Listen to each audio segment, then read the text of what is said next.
Olá, pessoal, tudo bem com vocês? Eu sou a professora Luzilete e estou trabalhando o componente de Geografia. E nessa unidade nós estamos falando sobre ritmos da natureza, né? O que são esses ritmos da natureza, né? Esse nascer, esse amanhecer, esse entardecer, esse anoitecer, que acontece no ciclo ininterrupto, quer dizer, nunca para de ser assim, né? Amanhece, entardece, anoitece. Aí amanhece, entardece, anoitece. E a gente fica sempre nesse ritmo, isso é um ritmo, né? O ritmo da natureza. E esse ritmo vai interferir nas nossas atividades, vai interferir nas nossas ações, durante o nosso dia, vai interferir na nossa rotina. Vamos dar uma olhadinha? O que o livro trouxe para nós hoje? Então vamos lá. Olha só, hoje a gente começa com um para saber mais. Para saber um pouquinho mais daquilo que nós já vimos. E diz o seguinte: quando observamos o céu em um local escuro, longe das luzes da cidade, podemos ver milhares de estrelas. Onde é que eu consigo isso, professora? Principalmente nas regiões mais afastadas dos centros urbanos, né? Então, por exemplo, quando eu vou mais para a zona rural, que é uma zona de campo, que as casas são mais distantes umas das outras, que não há iluminação pública na rua, né, postes na rua, nesses lugares eu consigo ver melhor. Ou quando eu vou para uma floresta, né, vou fazer um acampamento numa floresta, eu consigo perceber isso com mais nitidez, eu consigo perceber as milhares de estrelas que estão no céu. Do contrário, quando eu estou em ambiente urbano, não é que eu não consiga ver estrelas, eu também consigo ver estrelas, mas eu não consigo ver tantas. Por quê? Será que o céu da cidade tem menos estrelas do que o céu do campo? Não, né? Mas porque na cidade existe uma grande quantidade de iluminação. São os postes das ruas, são as luzes das casas, não é? Pode ver, se a gente vê foto de cidade à noite, tem lá um monte de coisa iluminada, porque são as luzes das casas, as luzes a iluminação pública, né? Ou seja, os postes. Tem também a luz dos veículos, né? Dos carros e motos que circulam à noite e tem que circular com o farol aceso. Então, o que acontece? Essa luz toda, ela faz com que o céu não seja tão visto com tanta nitidez o que tem nele, como nos lugares onde não tem essa quantidade excessiva de iluminação. Por isso é que nesses lugares mais afastados, que tem menos iluminação artificial, eu consigo ver melhor as estrelas no céu. Mas vamos seguir com o nosso texto para ver que outras informações ele traz. Elas estão tão distantes de nós que parecem apenas como pequenos pontos de luz. Então eu olho para o céu, vejo aqueles pontinhos de luz e penso, é uma estrela. Mas eu vou fazer uma pergunta para vocês. O Sol também não é uma estrela? Quando eu olho para o céu durante o dia para ver o Sol, eu vejo o Sol da mesma forma que eu vejo essas estrelas aqui? Não, né? Mas então por quê? Se ele também é uma estrela? Vocês sabem a resposta? Porque o Sol é a estrela mais próxima do nosso planeta. Então, como ele está mais próximo, eu consigo vê-lo de um modo diferente dessas estrelas aqui. Porque essas estrelas estão, muito distantes de nós. Então, eu só consigo ver pontinhos delas no céu. Elas estão tão distantes de nós que parecem apenas como pequenos pontos de luz. Cada estrela que vemos no céu é como se fosse um sol. O que varia é o tamanho e a quantidade de energia emitida por ela. Por que cada uma delas é como um sol? Porque o sol é uma estrela. Então, se ele é uma estrela, ela é uma estrela como qualquer outra dessas. Só que ele está mais próximo do nosso planeta. Ele é a estrela central do nosso sistema, que é o sistema solar. Então, porque ele está mais próximo, a impressão que a gente tem, né, claro, é que ele é diferente, que ele é maior. E realmente, o fato dele ser maior está justamente nessa proximidade do planeta. É mais ou menos como quando a gente vai viajar de avião, né?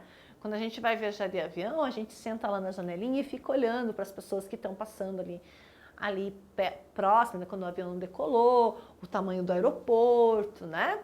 Parece grande o aeroporto, não é assim? Mas, de repente, o avião toma distância, né? Vai subindo, subindo, subindo, e quanto mais ele sobe, ele vai ficando mais perto ou mais distante do aeroporto? Mais distante. E quando eu olho lá para baixo, o aeroporto continua sendo grandão, como eu vi quando o avião estava parado, ou agora ele ficou bem pequenininho? Ficou pequenininho. Por que ele ficou pequenininho? Ele diminuiu assim de tamanho como uma mágica? Não, né? É porque quanto mais distante eu estou do objeto, menor ele fica. Quanto mais perto eu estou, maior ele fica. Este é o caso da estrela Sol. Como ele está mais perto do planeta Terra que as demais estrelas, ele parece maior, né? Então eu vejo ele diferente. Tanto é que durante o dia eu consigo ver as outras estrelas no céu? Não, né? Porque a luz dele é tão intensa, ele está tão próximo da gente, a luz dele é tão intensa que eu não consigo ver as outras estrelas. Então, por isso que ele vai falar que é a mesma estrela que outras, né? Só que o que varia é o tamanho, a quantidade de energia emitida. O Sol é uma estrela de quinta grandeza. O que isso significa? Significa que existem outros 4 tipos de estrelas que são muito maiores que o Sol. E muito provavelmente existe mais umas centenas de estrelas depois do Sol que são menores que ele. E aí nós vamos então para os movimentos da Terra, né? O Sol e os planetas não ficam parados, eles estão em constante movimento no espaço. Isso é muito importante, sabe por quê? Porque há muito tempo atrás, quando as pessoas começaram a se interessar em investigar o céu, elas acreditavam que o quê? Que a Terra ficava parada e o Sol girava em torno dela. Quando eu paro para prestar atenção no Sol, eu vejo que ele nasce de um lado e que ele desaparece do outro. Vamos pensar que aquelas pessoas naquela época não tinham todo o equipamento tecnológico que existe agora, certo? Telescópios potentes, né, que conseguem avistar muito além dos nossos olhos, né? As naves espaciais que são mandadas para o espaço com pessoas, inclusive, para estudar, né, sobre o espaço, né? As sondas, os satélites artificiais que nos mandam informações do espaço, né? Nada disso existia. Então, como é que as pessoas faziam seus estudos? Observando o céu, só observando o céu. E naquela época também não havia relógio, então o Sol era o marcador do tempo para elas. Conforme a posição que ele estava no Sol, que ele estava no céu, era mais ou menos o horário que as pessoas determinavam. O que acontece? Como as pessoas viam que o Sol nascia todo dia de um lado e desaparecia do outro, o que elas entendiam? Que o nosso planeta estava parado e que o Sol fazia um movimento assim, né? Uma hora ele nascia de um lado, se punha do outro, nascia de um lado, se punha do outro. Então o Sol que se movimentava. Mas conforme a humanidade foi evoluindo, as pessoas foram se interessando ainda mais pela questão dos astros e pela questão do espaço, o que eles fizeram? Né? Começaram a investigar melhor e aí vocês não vão acreditar. Eles descobriram que não era a Terra que ficava parada, que era o Sol que ficava parado e que nós, né, o nosso planeta é que girava em torno do Sol. Isso causou uma grande confusão, mas deu certo, porque hoje o que a gente sabe, né, o que a gente tem de estudo, né, só vem cada vez mais a comprovar essa ideia de que, né, quem gira em torno do Sol é a Terra e não o contrário.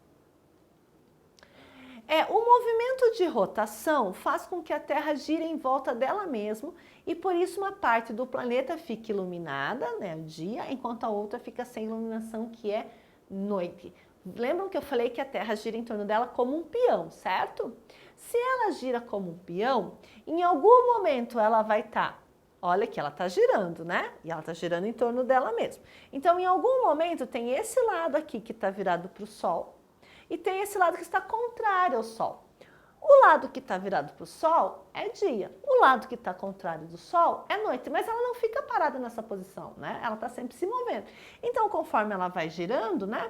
O lado claro vai passando para o lado escuro e o lado escuro vai passando para o lado claro. Então, onde era dia vai começar a ficar noite e onde era noite começa a ficar dia.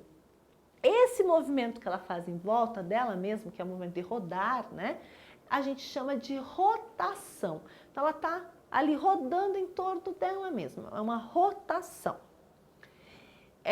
Enquanto a outra, ao mesmo tempo, a Terra orbita o Sol, então ela está girando em torno dela mesma, né? Mas ao mesmo tempo que ela gira assim, ela vai girando em torno do Sol, né? A gente já viu aqui, ó, ela vai girando aqui em torno dela mesma e vai girando em torno do Sol também. Esse movimento em volta do Sol, veja que ela vai estar aqui, daqui a pouco ela vai estar aqui, daqui a pouco ela vai estar aqui, daqui a pouco ela vai estar aqui. Ela vai mudando de lugar. Esse mudar de lugar a gente chama de translação, que também dá origem à palavra transladar. O que é transladar? É mudar de um lugar para outro. E é isso que acontece com a Terra, né? Quando ela está fazendo esse movimento de translação, ela está mudando a posição dela em relação ao Sol, tá certo? Então, o movimento que ela faz em torno dela mesma é o de rotação. E o movimento que ela faz em torno do Sol é o de translação. Então, aqui o nosso organizador do material traz uma imagem, né? Onde nós temos o Sol, temos a Terra. Eu sei que a Terra não está sozinha aqui, né? Que eu vou ter outros 2 planetas aqui, né? E outros planetas além dela. E aí diz assim, este é o nosso planeta, então, que é o planeta Terra. O nosso planeta percorre o trajeto ao redor do Sol, então ele orbita em torno do Sol. Ao mesmo tempo que ele orbita em torno do Sol, ele também gira em torno de si mesmo. Então, o movimento de girar em torno de si mesmo dá origem ao dia e à noite, porque uma face vai estar para o Sol, a outra vai estar contrária ao Sol. E aí, conforme o planeta vai girando, as faces vão mudando, né? Então, esse é a rotação. E o que ela faz em torno do Sol, então, é um movimento de translação. Certo, pessoal? Gostaram da aula de hoje? Interessante, né? Mas por hoje nós vamos ficar por aqui, né? E eu espero encontrá-los em outro momento para falarmos um pouco mais sobre o sistema solar, sobre os movimentos da Terra e os efeitos que isso tem no nosso dia a dia, tá certo? Um grande abraço e até lá. Tchau, tchau.